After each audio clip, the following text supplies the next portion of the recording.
Hello folks, my name is Sigrid Sarda. I'm an artist, which I've only started using in the last couple of months and never called myself an artist. We're here today for an exhibition that we had an opening for and it closed that night due to the coronavirus. And unfortunately and sadly, the gallery's closing its doors for good after 47 years. So I wanted to do a little sort of sit down and talk with my friend Brittany over here. So you get to know a little bit more about me, and then we'll do a little walkthrough with the waxworks, and you'll see, how my little brain works. So there we go. And I guess the technical word is called ceroplast. So I'm a ceroplastician. Hi, I'm Brittany. A lot of people know me as In Rooms. I do darkroom photography, performance art, and I turn all my work into books and have a darkroom in New Orleans. And it's actually how I met Sigrid. Yeah. I curated a show called Catharsis in 2017, dealing with a few artists in mental health, and met Sigrid there. Right. And she briefly pulled out her phone to show me a picture of the wax work she had told me she had done, and that's something I had already been really interested in. And I believe she showed me Sleeping Beauty on the phone, and I could not believe that it was real. And this was 4 years ago. Yeah, and she was still growing. Yeah, that's another thing about the waxworks. They're like me. So I was a recluse for 8 years, and when I started waxworks, my first ones were in 2008. So that makes it 12 years now? But for 8 years, I would go out of the house once a week, which you can understand. I mean, yeah. We're both recluses in New Orleans. Yeah, it's we kind are. of a trend of artists here. Yeah, it's hard to, anyway, I would, when I started waxwork, I mean, they actually became my friends, my buddies, and they evolved how I evolved as well. So that's part of my process. So I feel like these are humans to me. So I'm sounding nuts, but they feel like humans to me. And their skin, or even sometimes I'll like Ophelia, which you'll see later. She was in an exhibition called Spring Break in New York City during the Armory show. That was a completely different waxwork. And she, to me, she wasn't a happy waxwork, and she's morphed into Ophelia. So they just morph to me like humans do. They grow like humans do and change like they do. Yeah. So you've been working on these pieces for the past 5 years, right? Yes. So yes, I've been working on these pieces for the last 5 years. Some of them range a year. Sleeping Beauty took me 5 years to do. There are a couple of reasons for that. One, all right, so people should know, when you're doing a waxwork for Madame Tussauds, they have 20 people working on one piece. It takes them 6 months to make a work with 20 people on it. So it's a really, really, really long process, particularly the way I'm doing my work. It's not at all like Tussauds, and I'm not going to tell you how I did. But I am using recipes from the 18th century. And you also mentioned about Tussauds, the amount of money they're spending on one. One costs a minimum of $350,000 to make one waxwork. So I know it's, the paying everyone, the technicians and that sort of stuff, but it is a very expensive medium to work in. Was there a point when you felt like they were finished, since they evolved over so many years? Now they're finished. You think I'm done. Yeah, you're not going to touch them. No. I mean, unfortunately, Sleeping Beauty has this thing that people need to break her for some reason, so I'm always adding fingers and stuff, but they're done. They're done. I have nothing more to say. This series is called the Unrequited series. It was about, based on the 5 steps of grief. So we have like denial, anger, all of those things. I'll get into that later.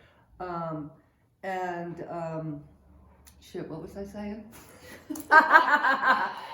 You were mentioning the names. So everyone's under an enormous amount of stress due to the virus. So no one's functioning on 100% here. So you're gonna have some brain farts. So so your series and look at us as we're fidgeting away. So the series has 5 pieces, and for those of us who don't really understand what we're looking at, you mentioned 18th century wax, you mentioned Madame Tussauds, but what actually are you doing with these pieces, and how are you there's obviously more going on than a typical wax work. So for those of us that have no idea what we're looking at, how would you speak to the process? Okay, so there are a couple of things going on with that. First off, this is an actual complete series, which is the first time I've ever done a series, and I painted for 35 years. So, really my goal was, and I'm not really good with goals, I wanted to make a series. And it started with Lothario's Vanity, based on facts. So my work tends to either be personal, other people's stories, fairy tales, allegories, archetypes. I mix all of that in. And I pull the emotion of my model. I'm very specific about who I choose for each work. They have to give something to that piece. It's something about them. That piece, whatever the work may be. Yeah, what is the physical medium process? There's wax, and then there's other elements. Lots of things going on. Work. Yeah, so I'm doing wax. I'm not going to tell the recipe or how I do it. The mystery. It's staying that way. I didn't know who David Outmatch was. I love his work now that I know. I was at this, it was called a tea party. It was a psychic thing, and we would learn, doing psychic stuff. Well, I know, it sounds nuts, but whatever. And someone said, "Oh, I just saw his show in Montreal. It's really fantastic." And I'm looking at Sleeping Beauty, where, she'd been her first year, and she had a lot of crystals on her and stuff. And I realized, that there are other people, and the crystals speak as well. They pull in energy. If you use opals, you use gold leaf, silver leaf, everything has to speak, and it's got to be specific to the work and the meaning of the work. So, so I did a lot of anatomical wax at the beginning as well. I would do talks at the New York Academy of Medicine, stuff like that. I would go into the rare book room, and that's, where I got a lot of recipes and stuff like that. So hint, hint. Yeah. Actually, with my waxworks, I was able to hold Lord Byron letters. Because of the work. That's incredible. Yeah. You've taken, for any of you that have seen waxworks, they almost seem sterile, like a diagram, really lacking life. So it might not translate, or maybe it does from the video or pictures, but these pieces really take on their own life form. They have a spirit. If you look closely at them, they feel human. And I don't know if I've ever seen any work like this or that exists. So to your knowledge, is there any other community of anyone making anything like this? No, not that I know of. And I think it comes down to also the relationship with the model, the give and take between the model and myself. There's always DNA, nose hairs, eyebrow hairs, eyelashes that may come off that are used in the piece as well. So you've got that dialogue, you've got the remains, and even the ones like the blow up, the fuck doll, she's got nothing, not even a tooth, but she's quite a lot. She's a scary piece, I think. Yeah, she looks very alive. Yeah, she is. And you keep mentioning the models. How do you find these people? Just when now that I'm not a recluse, they find you. I might meet a stranger on the street and say, like I said with you, I'm not allowed to talk about this. I'm under an NDA, but there is a specific piece that I told you over a year ago that I would like you to be in. Yeah. That you are perfect for it. You're a temptress. So there's that. It's just my connection, and then if we have a connection, it works.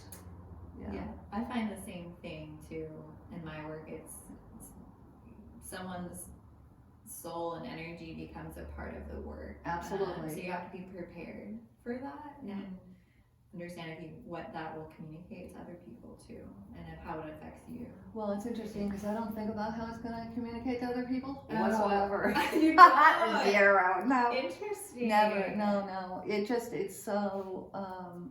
It's just natural. I just feel like there's what people call the zone. You just go into this. Mm-hmm. It just happens. I find that if you start thinking about the work and what you're doing at that moment, you lose the life force that's going through you. Because part of it is you, part of it is what the material, whatever, all of that. But a big part of it comes from, the universe. Yeah, something else. Yeah. And I also see almost in all your pieces, no matter who the model may be, they almost feel like you. You're very much in all the pieces, and I think that's a sign too of a great artist. Is that their voice is palpable in everything, and so I really feel your presence. And I think just knowing you or meeting you, that's a really beautiful part of the experience. Oh, thank you. Yeah. Yeah, all right, kids, for all of you who are going to be artists, there I am looking at the camera again. Hello, kids. For all of you that are aspiring or working really, really hard and you feel lost or frustrated or any of that, or you're looking for money, you're looking for fame, let that all go. What you have to do is be honest within yourself, pull out, that really deep stuff and just let it go. Learn technique, technique drawing. I would never say enough that you have to be able to draw to be able to see. I'm going to get a lot of shit for that, but I really believe that because it could take you further. It's just a tool. But the important thing is that you're expressing yourself honestly and to the best of your ability. So that's what this is. So of course you're going to find me in there because it's my pains and my happiness or whatever. It's incredible that Sigrid is able to achieve this humanity pouring out of your sculptures, because normally I'm not that interested in artwork that doesn't have a feeling of a soul in it. Right. And I think a lot of sculptures in general or abstract art can lack that kind of feeling, but these are, as I've already mentioned, just They're very alive. very Yeah, alive, they're very very alive. communicative. And they're, and I mean, you'll see the work in a little bit, but I mean, they're very sexualized. Yeah. You Have know. people gotten angry at Sleeping Beauty? Well, it's interesting. What is the She's reaction? well different. So she's been exhibited in different states, not in this final state. So as we said, they grow and Okay. she's done, but she's been in a couple of different exhibitions in New York. And what I have found, it's fascinating.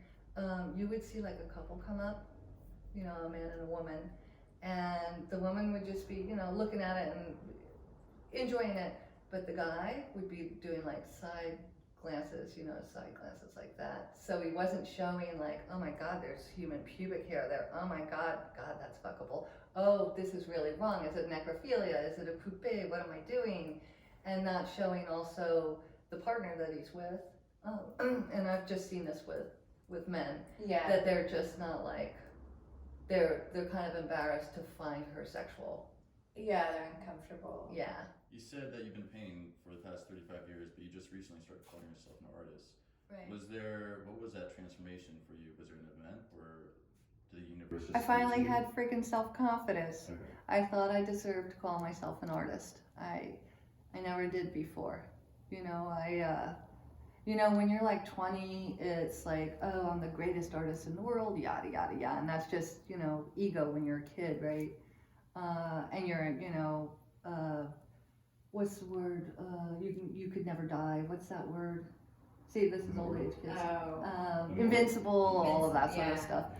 And when you go through life and you've had a ton of hard knocks and trauma and stuff like that, which obviously I have, it shows in the work, you pull back from all of that ego stuff. And my work has always been catharsis, I've just to like be healthy. I mean, it started when I was very young. When I was 6, I was sexually abused, and I started getting shit at school because I wasn't acting out. I just got very depressed, and so I was getting bullied by the teacher and that sort of stuff. And And in grade school, I did a poster contest, and I won the poster contest. It was like an anti-drug thing, and my mom gave me the idea. It was like keep off the grass, so it's like a keep off the grass sign. But when you're in like third grade, that was like a big deal. And that was the first time I got reinforcement of positive feedback from other kids and teachers and stuff. So I always found that was a way to, it was like a wall. You could distance yourself from people. This was my wall, so you don't get to see me, you get to see my work. Right. You're I hiding. understand that. Right, and now I'm not hiding anymore. Now I can say I'm an artist and I'm proud of who I am, and I've worked really hard, and Was if that I stop- after you finished the series too? Did that you felt more? No. Was It just during actually, it was. And 2019 was a shit year for everyone, and me included. It Some was great a stuff. very cosmically bizarre year. Yeah, it was, and 2020 is even more so. But it's the shift. We're not even going to get into that. We all have reasonings for this, but no, it was about 3-4 months ago since I moved into the quarter. I just, I just started trusting myself and allowing myself to manifest whatever I needed to manifest, as you kept saying yesterday. I mean, I've always had one foot in this life and one foot out in the ether. And that's another thing. Maybe the last couple of months too. Last November, after a really traumatic experience, I decided to have both of my feet here on this earth, really centered, really, being aware, and I think that's when it started. I deserve it, and I don't need to. I am humble. If I look at people's work that they're struggling, or they're at a certain level, I will never say that's a really shitty piece of work. I'll say I'll find the positives, and then I'll give them a criticism of, all right, maybe if you see like that, what do you think of this? As I've gone all of my life with my work too, and I've always appreciated it. I still have like key phrases from different people in my lifetime, whether it be painting or even the waxworks, of how that actually changed the particular piece and how I saw things. Someone said to me a couple of years ago, Sigrid, don't you realize people say my work's morbid or dark. It's not. It's not dark at all. It's a part of us, all of us, and there's a positive side too. So it's to know the deep inside, so what we call dark, or the shadow. It's also about light, right? But my friend said, he's like, you gotta add color, because people are gonna be scared. You gotta add some color to stuff. But he's got some reasoning behind that. Because you don't want to just scare people off. And honesty always scares people. Well, here I am generalizing. Honesty can scare people, and I think my work is a reflection of them as well. I mean, I hit on a lot of aspects. When he says that, he's projecting his own feelings, but it does help draw people in. It does, and projections can be dangerous, but it can also help you think about things in a different way. Absolutely. And how the work, a lot of the work I'm doing is all inspired by shadow work, and I think maybe we connect because we're finding beauty in I like to think of it as, in rooms in the work I do, is thinking of a black frame, and I'm shining a light into the dark. Right.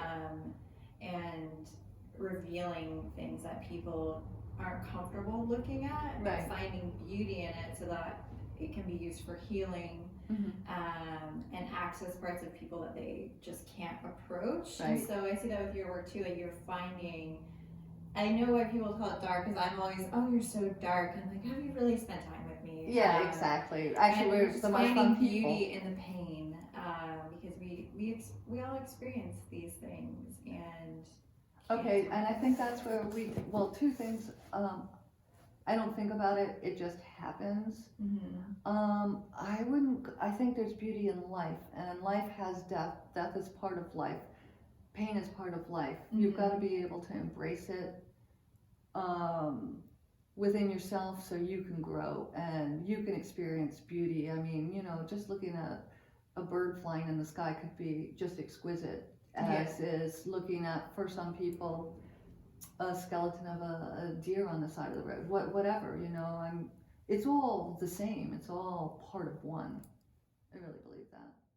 Something that I thought really interesting, you delved a little bit into it, but if you want to give any more detail or whatever, is the life cycle of the organic material and the exchange that you have between life and death and all. Oh, okay. So yeah, and let's get into the whole. Okay, so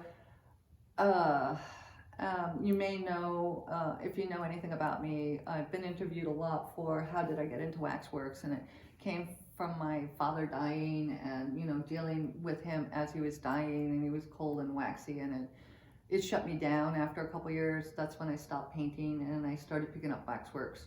And I was buying wax dolls off of eBay. This is maybe like 2004. I mean, I totally quit painting at that point. And I got involved with wax mannequins, but these are still all very uncanny valley. Although dolls are a little magical. They're different. Very magical, actually. So I think the wax, it was just a reflection, is that the right word? It was, I think, reliving what I lived with. It was a response to what you experienced. Yeah, that's response. Yeah. And it's so wax is organic, so it's got the life cycle of being alive to death. So we've got bees and all of that sort of stuff that creates the wax. And I think that then I was just working through life, midlife, old age, death. The 4 steps of man. So it just came naturally, and I don't like other materials. I mean, I don't know, wax is civil as that. Wax is sensual. I have a skin fetish. I have a flesh fetish. By the time I ended painting, I had hit the plateau for the techniques I needed to learn. I'm self-taught and everything, by the way. I would go to the Louvre. When I lived in Paris, I was there for almost 12 years. I didn't know that. Yeah. That's another conversation. 10 and a half in Paris, a year and a half in Berlin. But I would go to the Louvre all the time, and I would go to the Jericho room, the Romantics, and I'd go to the Rubens room, and I was trying to figure out how did they do that. I had no idea about glazing and pigments and all of that. I was just trying to figure it out with my tube paints, of Utrecht paints at that time. And I've always had that fetish for, flesh. I love flesh, I love skin. So wax has that. It has the translucency. To me, I mean, it perspires, it gets tacky, it gets brittle. It's just a beautiful medium. And it's translucent, skin is translucent. It's a very fragile, yet very durable material, just like skin is. We pack in all our guts, and it's our skin holding it together. 5 years, you feel good to be done? I'm fucking happy the fucking thing is over. I am so fucking relieved. You have no idea. Now I get to do angels, guys. I started a new piece that we'll do a little thing on. Cool. I'm doing it's just like right now too. I mean, we've been way above, ahead of the curve for years now, and that in the void. Yeah, and the death is so prevalent now in society, and fear is so prevalent now. I mean, for me, it's time to embrace completely life, and I don't need the death thing. I'm actually done with the death thing. I've worked out whatever shit I needed to work out. I'm happy to hear that, because I don't talk to many people about this, that you just can't create work like that again. No, I don't want to. Why should I? Yeah. It's done. Done. Done. Those are my babies. Are gone. World, have at it. Have fun with them.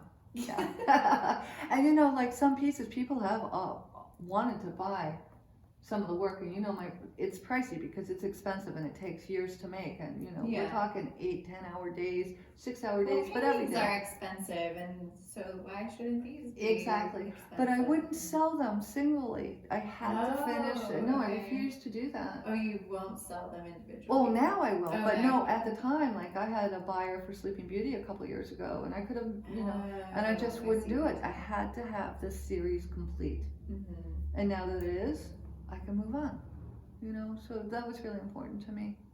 If anyone Not making wanted you rich. to buy if anyone wanted to collect your pieces, how would they? go about it right now. Other plans for the pieces that we talked about? Well, what my real goal, and see, because now I'm doing goals. This is all brand new This is for me. good. Yeah, I really want to open an attraction. I've been wanting to. I started grant work for that like in 2004, and I've been told, I was told at that time like this is nuts.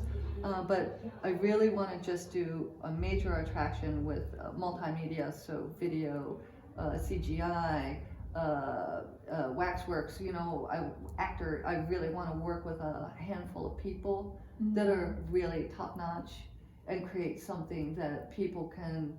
So my work, you're going to experience a whole lot of stuff and a lot of layers in each thing, but then making it even more like they participate within whatever.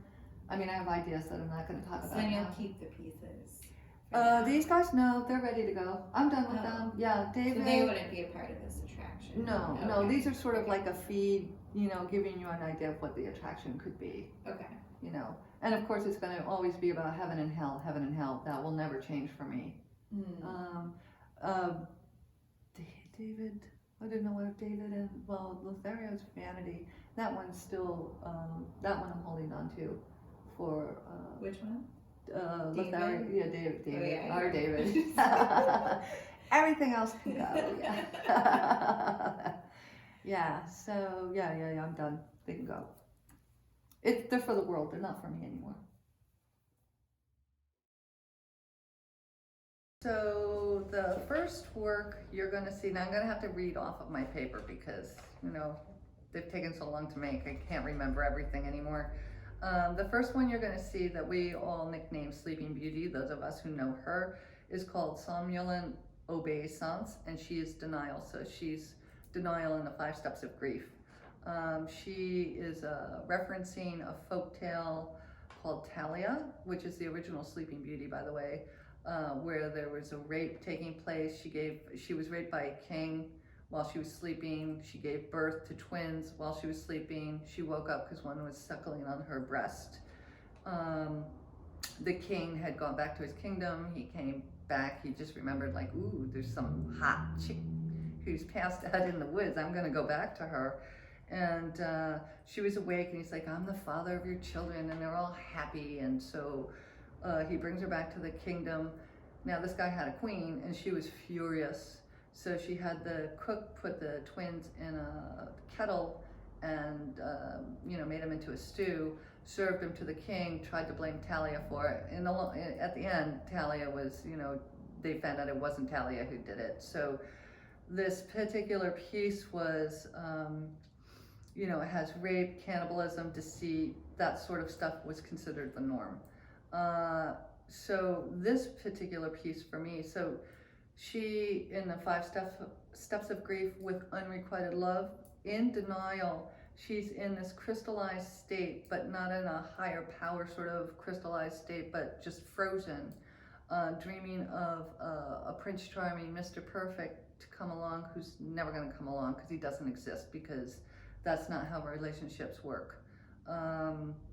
So she's like just in this bubble dreaming of Prince Charming. We'll talk a little bit about, I've got to look this up, kids. She is made from beeswax, of course, human hair, paper mache, the whole base is paper mache, glass prosthetic eyes, porcelain teeth, all sorts of crystals, and they can be herkimers to rose quartz to just regular crystal quartz. Opals, mica, diamond dust, she's covered with diamond dust, glass reflex, silver leaf, silk, bone and pigments. So she's the longest. She's taken me 5 years to make, and I had lots of hair on her at one point, and a lot less hair at another point. She just grew and changed the way she did. So, and the base, honestly, is on 3 cardboard boxes. Okay, so now we have the second piece that you will see when you come in. It's Eve, and her step is bargaining. So, in the 5 steps of grief, you're bargaining, you're like, I'll give up everything so I stay alive, blah, blah, blah. And so this is a woman who's offered herself time and again to no avail to, the lover that she wants. Her pleading falls on deaf ears.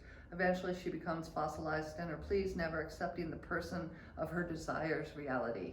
So that's Eve. She's also an archetype, and I always think that women are really,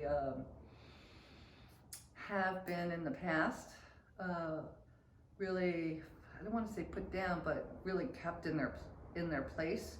And you know, that's sort of a tie-in with that too. Don't ask me why I'm thinking that, I just am.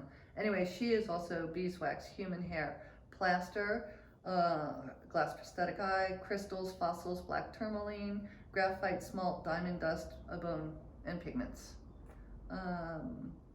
The second room you come into, now normally this is Lothario's vanity. You're going to see the two pieces separated, but normally it will be Lothario, the male, and he's going to have crystals coming out and around the head of the woman who's an straight out vanitas. This is a vanities piece, so it's his vanity and her vanity, and it depicts the folly of two people, he being the object of desire, her obsessing over that desire. Both become the vanitas, victims of their own absurdity, which I feel to be true. His ego, her obsession, and no one's growing. But with the crystals between the two of them that will connect, they have potential of growth within themselves and surpassing all of that.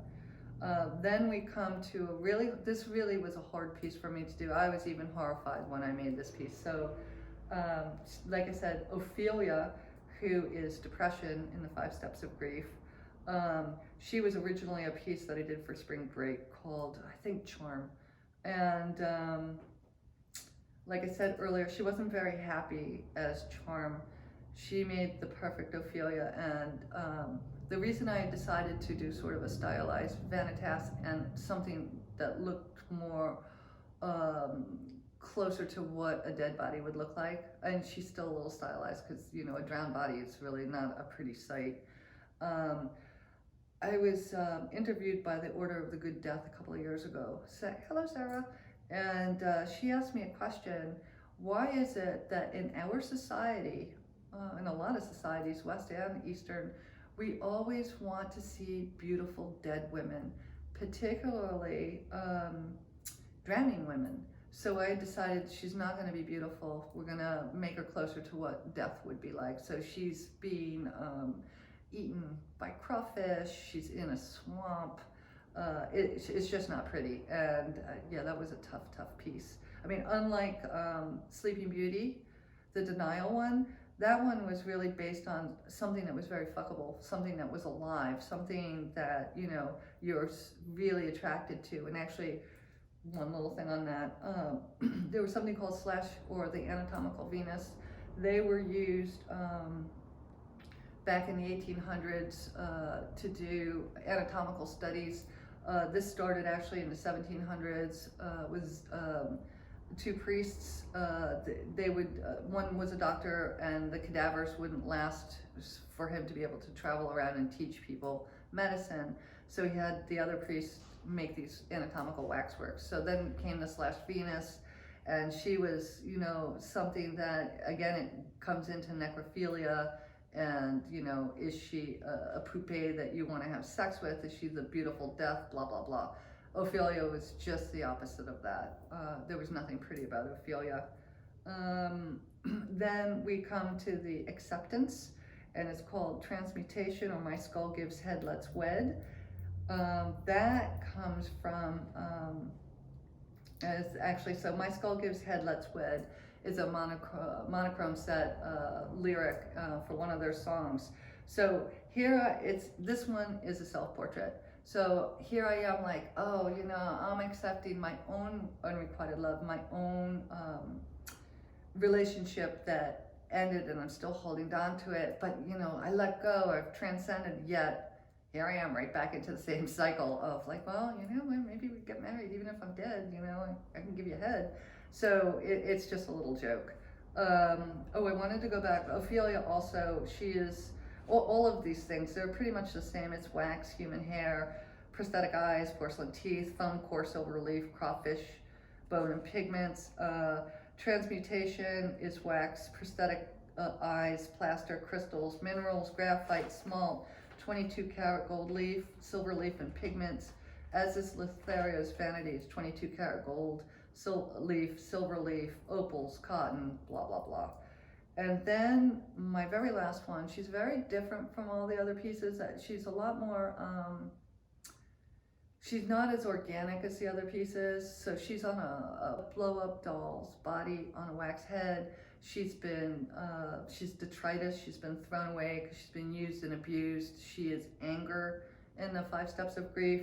And that title is I'll Make You Scream Like a Monkey. That came from a personal thing that happened to me, which is pretty funny. So, you know, she's really angry. I mean, this is a very, very angry piece, and she scares a lot of people.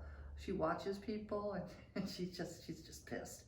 And she's garbage bagged, cardboard tape, human hair, prosthetic eyes, blow up doll, and wax. And the gallery that's outside is sort of like a grotto.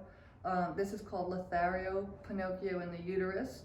That is a direct quote, Pinocchio in the Uterus from Fellini for his film. He was talking about Casanova, and that's how he felt Casanova was, you know, another vanity. And I just love Pinocchio in the Uterus. That's just, you know, that liar. Anyway, so here sits Lothario, a man who spent his life in conquest, finally realizing his life has been one of vanity. And this is true when you go in and look at the piece. So the spectator, you can come and you can walk around the piece. You can look through his vacuous head and look through his eye to like whatever it is he's seeing, which is pretty empty. So, and actually that came from too, Marie Antoinette had, she would have these fashion dolls, and one of the dolls they were made out of wood, and they would have, you know, penises and vaginas and all that sort of stuff.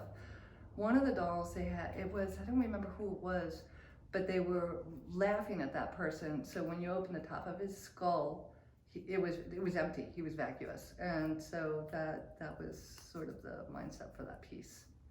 So there we go.